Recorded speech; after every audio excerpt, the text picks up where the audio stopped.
It's Sunday morning in Texas, and a private jet worth $70 million touches down on a private runway.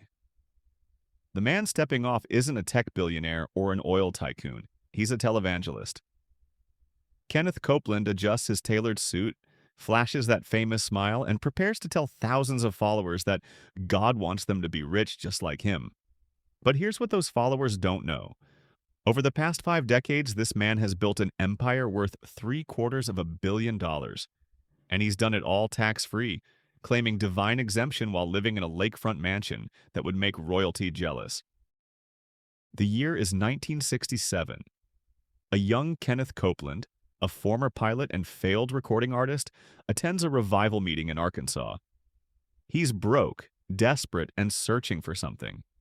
That's when he encounters a preacher named Oral Roberts, who introduces him to a theological concept that will change Copeland's life forever and make him unfathomably wealthy. It's called the prosperity gospel, and its message is intoxicating. God doesn't want you to be poor. God wants you to be rich. But there's a catch. To receive God's financial blessings, you must first give money to God's chosen messengers. And conveniently, Kenneth Copeland is about to become one of those messengers. Within a year, Copeland launches Kenneth Copeland Ministries from a tiny office in Fort Worth, Texas. His message is simple but revolutionary for its time. Faith is a force, words have power, and believers can literally speak wealth into existence. But more importantly, if you send money to Kenneth Copeland Ministries, God is obligated by spiritual law to return it to you, multiplied. It's prosperity theology dressed up as Christianity, and it spreads like wildfire across America's Bible Belt. The numbers start small, a few $1,000s here and there from believers hoping for divine financial intervention. But Copeland is a natural showman. He's charismatic, confident, and unlike many preachers of his era, he looks directly into the camera with an intensity that's almost hypnotic. His eyes, which some describe as piercing and others as unsettling, never waver when he makes his financial promises. Send $100, get 1,000 back. Send 1,000, get 10,000. It's not gambling, he assures viewers, it's spiritual law. By the 1970s, Kenneth Copeland Ministries is pulling in millions annually. Television programs reach into homes across America. Copeland's books flood Christian bookstores. But here's where the story takes its first dark turn. Former employees and ministry insiders begin to notice something troubling. The money coming in doesn't seem to match the ministry work going out. Millions are raised for missions and evangelical outreach, but the bulk of the funds appear to be circulating within a tight circle of Copeland family members and close associates. Financial transparency is virtually non-existent. As a religious organization, Kenneth Copeland Ministries enjoys tax-exempt status under Section 501, Psych. 3 of the U.S. Tax Code. This means they don't have to pay federal income taxes. It also means they have minimal reporting requirements compared to other nonprofits. Where exactly is all that money going? The ministry isn't telling, and legally they barely have to. But some things can't be hidden. In 1991, Trinity Foundation, a religious watchdog organization, begins investigating Copeland's financial practices. What they uncover is staggering. Copeland isn't living modestly as a servant of God. He's living like a king. His primary residence is an 18,000 square foot lakefront mansion on a sprawling estate in Newark, Texas. The property value? Estimated at over $6 million at the time, worth far more today. But here's the kicker. The home is owned by the ministry, not by Copeland personally. This means it's technically tax-exempt property, a parsonage for a pastor who needs room for prayer and meditation, apparently across 18,000 square feet. Hey, quick question before we go further. Where are you watching this from, and what time is it for you right now? Drop it in the comments. I'm genuinely curious how far this story is reaching. And if you're enjoying what you're learning here on Professor Archive, consider hitting that super thanks button. It genuinely helps us continue investigating stories like this one that mainstream media often ignores. The mansion is just the beginning. Investigation reveals that Copeland's ministry has purchased multiple properties, all conveniently used by Copeland family members. There's the Copeland family ranch, complete with multiple structures. There are vacation properties, but the real jaw-dropper is the private airport and the jets. Kenneth Copeland doesn't just own one private jet. Over the years, his ministry has owned several, including a Citation X and a Gulfstream V valued at approximately $20 million.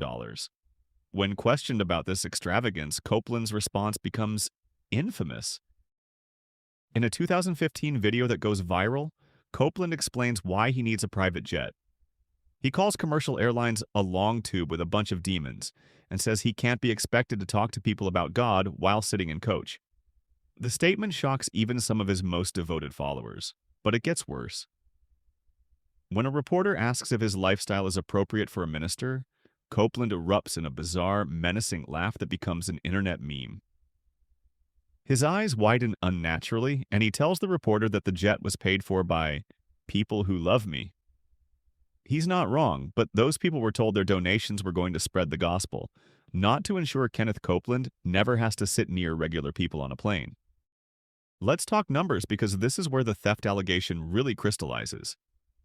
According to financial experts who have analyzed Kenneth Copeland Ministries, the organization has brought in well over $760 million since its inception. Some estimates put it closer to $1 billion when you factor in unreported cash donations and ministry-related business ventures. Where has this money gone? A detailed investigation by Inside Edition in 2019 attempted to track the ministry's spending. What they found was a financial labyrinth designed to obscure rather than illuminate. The ministry operates through multiple entities: Kenneth Copeland Ministries, Eagle Mountain International Church, and several related corporations.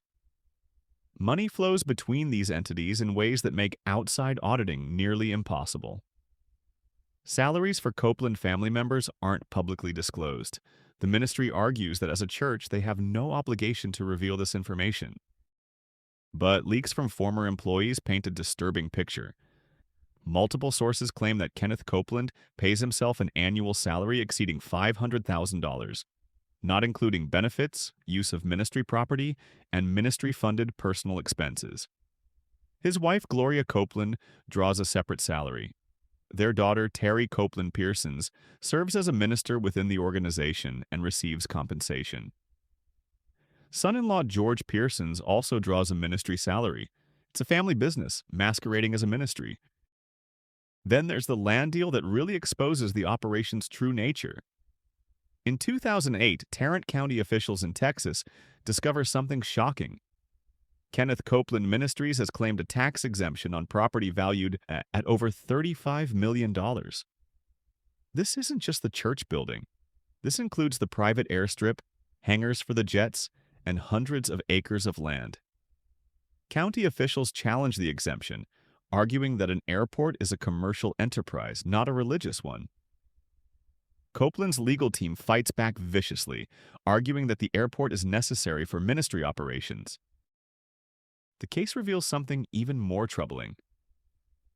Copeland has been using the ministry's airport to hangar other people's jets and has been charging them fees, essentially running a for-profit business under the umbrella of tax-exempt religious property. This is potentially illegal, a clear violation of nonprofit tax law. But Copeland's lawyers argue that all income from the airport operations goes back into ministry work. Can anyone verify this? No, because the ministry's books remain sealed. During the legal battle, county officials attempt to appraise Copeland's mansion to determine appropriate taxation. They're denied access. The ministry claims the property is sacred religious space and refuses to allow appraisers inside. Eventually, after years of litigation and political pressure, a compromise is reached. Some property loses its tax-exempt status, but the core assets, including the mansion and primary airport facilities, retain their exemptions. It's a partial victory for Copeland, and it sends a message to other prosperity preachers. You can shield enormous wealth under religious exemptions if you fight hard enough. But let's talk about the real victims here, the believers. Every year, tens of thousands of people send money to Kenneth Copeland Ministries. These aren't wealthy people looking to get wealthier. Analysis of the ministry's donor base reveals that the overwhelming majority are lower middle-class Americans. often elderly, often struggling with health or financial problems. They send $20, $50, $100 they genuinely can't afford because Kenneth Copeland has promised them that God will multiply their seed offering. The testimonials are heartbreaking. One woman, featured in a 2018 investigative report, had sent over $30,000 to Copeland's ministry over 15 years. She was a widow on a fixed income, living in a mobile home. She sent money every month because Copeland had promised on television that if she was faithful with her giving, God would heal her financial situation. She died broke, still believing her breakthrough was coming. Another man, a factory worker, documented sending more than $50,000 to various prosperity preachers, including Copeland, over a 20-year period. He was trying to get out of debt and believed the prosperity gospel message that giving would trigger divine financial intervention. Instead, he ended up declaring bankruptcy.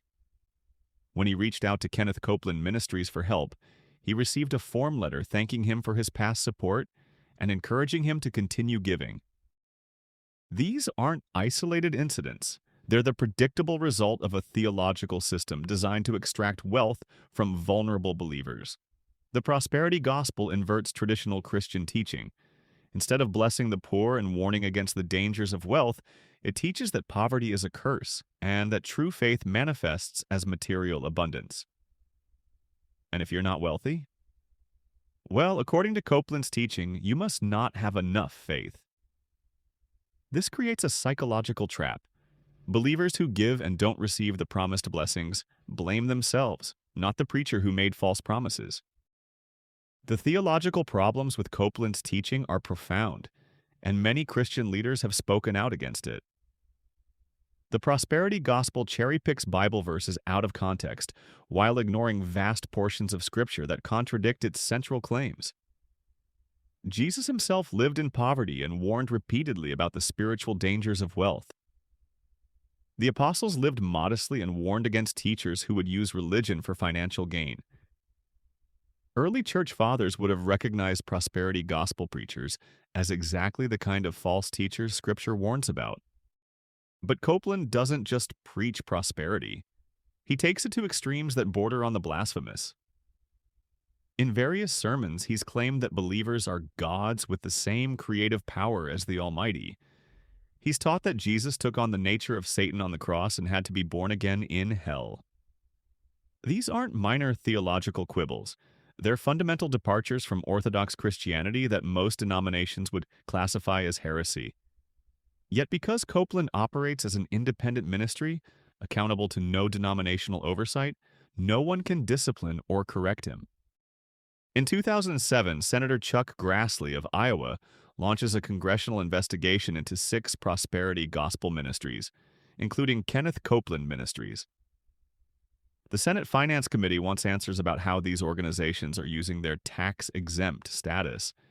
They request financial documents, salary information, and details about asset purchases. It's the most serious governmental inquiry into televangelism in decades.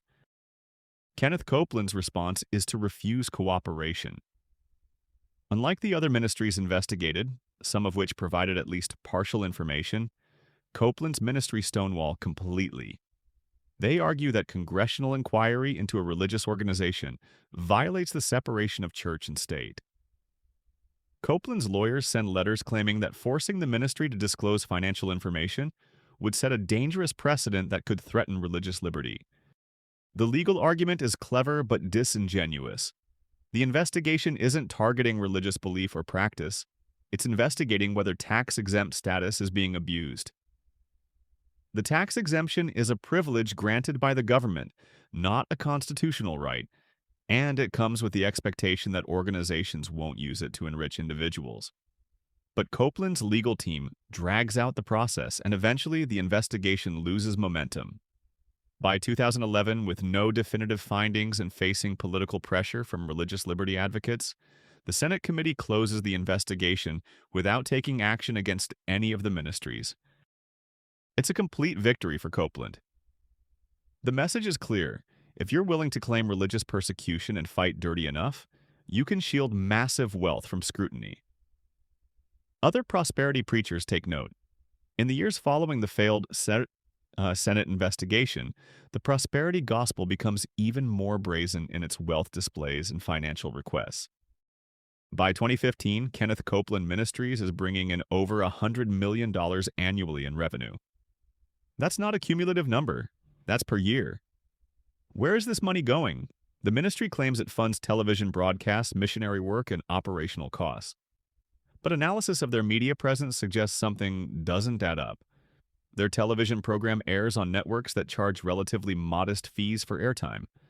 Their missionary work, when documented, involves primarily short-term trips by ministry staff to luxury resorts in developing countries where they hold conferences. The operational costs? Well, operating an 18,000 square foot mansion and maintaining private jets is expensive, so perhaps that's where the money goes. Former employees have come forward with disturbing stories. One former accountant, speaking anonymously to protect against legal retaliation, described a culture of financial secrecy within the ministry. Expenses were categorized creatively to make personal benefits appear ministry-related. Family vacations became missionary trips if a single ministry event was scheduled. Personal shopping trips became ministry clothing allowances. Even groceries for the Copeland mansion were billed as ministry expenses for pastoral care and hospitality. But perhaps the most egregious revelation involves what's called the love offerings. Several times a year, Copeland holds special conferences and events. At these gatherings, after the regular ticket price has been paid, attendees are encouraged to give additional cash offerings directly to Copeland as a love gift to honor the man of God. These offerings are collected in envelopes and aren't processed through normal ministry accounting channels. Attendees have reported feeling pressured to give, with some events featuring ushers who literally wait by each person until they put something in an envelope. Where does this cash go? Nobody knows. It's unreported income that likely amounts to millions over the years. And here's something that will blow your mind. In 2020, during the COVID-19 pandemic, Kenneth Copeland gains notoriety for a video where he claims to blow the virus away with the wind of God. He literally blows at the camera and declares the pandemic over. It's laughable, but it's also dangerous. Several news outlets track how many believers attended Kenneth Copeland Ministries events during the pandemic without masks or distancing, following his assurance that faith protected them from disease. Multiple attendees later contracted COVID-19, and at least 2 deaths have been indirectly linked to people who attended Copeland's events and then spread the virus to vulnerable family members. But the pandemic provides Copeland with a new fundraising opportunity. He launches special appeals for emergency ministry funding, claiming that COVID is a satanic attack on the ministry's finances. The irony is staggering. A ministry worth over $760 million, claiming financial hardship and asking struggling Americans to send emergency funds during the worst economic crisis in decades. And people do. Thousands send money they desperately need, believing they're saving God's work. The psychological manipulation involved in Copeland's fundraising is sophisticated and ruthless. He uses a technique called anchoring, where he mentions enormous numbers before making his ask. He'll talk about $1 million missions project, making a $1,000 donation seem reasonable by comparison. He creates false urgency, claiming that God has given him a specific deadline for raising funds. He uses social proof, reading testimonials from people who gave and allegedly received miraculous financial breakthroughs. And he always makes it about faith. If you don't give, it's not because you can't afford it, it's because you lack faith. Current estimates place Kenneth Copeland's personal net worth at approximately $760 million. That number is difficult to verify precisely because so much of his wealth is held through ministry entities and family trusts. But based on property values, asset analysis, and financial expert assessments, it's a conservative estimate. Some analysts believe his true wealth exceeds $1 billion when all hidden assets are factored in. To put that in perspective, Kenneth Copeland is wealthier than most Fortune 500 CEOs. He's built a financial empire larger than many multinational corporations, and he's done it entirely through donations from believers, most of whom will never possess even a fraction of his wealth. He's done it tax-free. He's done it with virtually no oversight or accountability. And when challenged, he's wrapped himself in religious liberty and called his critics persecutors of God's anointed. The legal question is straightforward. Has Kenneth Copeland stolen from Christians? In the criminal sense, probably not. He's been careful to stay within the technical boundaries of the law, exploiting every loophole and exemption available to religious organizations. But in the moral and ethical sense, the answer seems obvious. He's taken money given in good faith for religious purposes and used it to fund a lifestyle of extraordinary luxury. He's made promises he knew or should have known he couldn't deliver on. He's exploited the trust and faith of vulnerable people for personal enrichment. What makes this particularly insidious is that it's all legal. The tax code grants religious organizations extraordinary privileges based on the assumption that they'll use them for genuine, charitable, and spiritual purposes. Copeland has weaponized those privileges to build personal wealth while paying zero income tax on the hundreds of millions flowing through his ministry. The average American pays federal income tax. Kenneth Copeland doesn't, despite living a lifestyle that would require a taxable income of tens of millions per year. Several legal scholars and tax experts have called for reform. They argue that religious organizations should face the same financial transparency requirements as other nonprofits. They should have to disclose salaries, especially for highly compensated employees and family members. They should face stricter scrutiny when claiming tax exemptions on property used for personal benefit. And there should be consequences for making fraudulent promises to donors. But reform is politically difficult. Any attempt to increase oversight of religious organizations gets framed as an attack on religious freedom. Politicians fear being labeled as anti-religion, and powerful lobbying groups representing megachurches and televangelist ministries fight aggressively against any regulatory changes.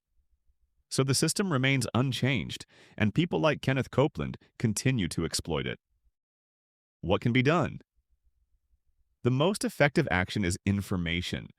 When people understand how prosperity gospel ministries actually operate, many stop giving. Investigative journalism has made a difference. After major exposés on prosperity preachers, ministries typically see temporary drops in donations. But the believers who remain are often the most committed and the most vulnerable. They've invested so much emotionally and financially that admitting they've been deceived feels impossible. This is where the story gets deeply sad. Many of Copeland's longtime supporters know about his wealth. They know about the jets and the mansion, but they've been taught that this is evidence of God's blessing on Copeland's faithfulness. They've been told that criticizing a man of God brings curses. They've been psychologically conditioned to view any negative information about Copeland as persecution from the devil. Breaking through that conditioning is extraordinarily difficult. Some former followers have spoken about the process of disillusionment. It often begins with a personal crisis where the prosperity gospel's promises clearly fail. A financial disaster that giving didn't prevent. A health crisis that faith confession didn't heal. In that moment of vulnerability, they start questioning. They begin researching.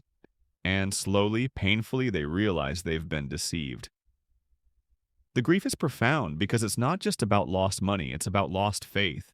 Lost years, lost relationships with family members who still believe. Kenneth Copeland is now in his late 80s. He shows no signs of slowing down or changing his message. He continues to preach multiple times per week. He continues to live in luxury. He continues to ask for money, and people continue to send it. The ministry has begun transitioning leadership to the next generation of Copelands, ensuring that the family business will continue long after Kenneth is gone. In his own mind, Copeland likely believes he's done nothing wrong. He's surrounded by people who tell him he's God's chosen vessel. He lives in a bubble where his lifestyle is normalized and celebrated. He's preached his own message so long that he probably believes it. This is perhaps the most tragic aspect of the entire story. The possibility that Copeland has deceived himself as thoroughly as he's deceived his followers. The $760 million question isn't really whether Kenneth Copeland stole from Christians. The evidence speaks for itself. The real question is why American society allows this to continue. Why do we grant tax exemptions to organizations that enrich individuals? Why do we protect obvious financial exploitation when it's done in the name of religion? Why don't we demand the same transparency from churches that we demand from other nonprofits? These questions don't have easy answers because they touch on fundamental tensions in American life. The balance between religious freedom and consumer protection, between church and state, between charity and commerce. But one thing is clear: the current system isn't working. It's enabling abuse on a massive scale, and Kenneth Copeland is just one example among many. If you've made it this far in this investigation, you clearly care about truth and accountability. Here at Professor Archive, we dig into stories that matter, stories that challenge comfortable assumptions, stories that powerful people would prefer remain untold. If you appreciate this kind of content, the Super Thanks button is right there. It makes a genuine difference in helping us continue this work. The Kenneth Copeland story is still being written. He's still active, still fundraising, still building his empire. But now you know the truth behind the smile, behind the private jets, behind the promises of prosperity. You know how one man turned faith into a fortune and left millions of believers poor for having trusted him. The question now is what you'll do with that knowledge. Will you share it? Will you warn others? Will you demand better from religious leaders and better protection for believers? $760 million. That's what this story is worth in cold, hard cash. But the real cost is immeasurable: trust betrayed, faith exploited, lives damaged, and the reputation of Christianity itself tarnished by those who would use it for personal gain. Kenneth Copeland built his empire one donation at a time, from believers who thought they were serving God but were actually serving his bank account. And unless something changes, he's going to keep building it until the day he dies, leaving behind a legacy not of faith, but of one of the most successful financial schemes in American religious history.